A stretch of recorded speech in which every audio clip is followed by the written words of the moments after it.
இயேசு பூமிக்கு வந்தது மரிப்பதற்காக அல்ல, மனிதனுடைய பாவங்களை சுமந்து தீர்ப்பார் என்று தான் சொல்லப்பட்டிருக்கிறது. மரிக்க வந்தார் என்று சொல்லப்படவில்லை.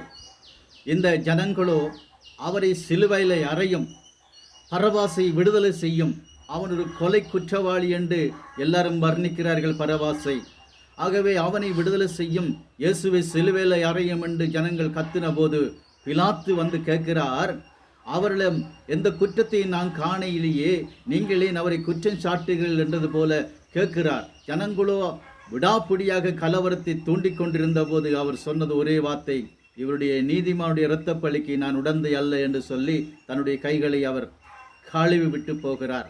அந்த ஜனங்கள் சொல்லுகிறார்கள், இவனுடைய இரத்தப்பழி எங்கள் மேலும் எங்கள் பிள்ளைகள் மேலும் இருப்பதாக என்று சொல்லிவிட்டதினாலே அந்த இரத்தப்பழியின் சாபம் இன்றும் சமுதாயத்தை உலகத்தையே ஆட்டி படைத்து கொண்டிருக்கிறது.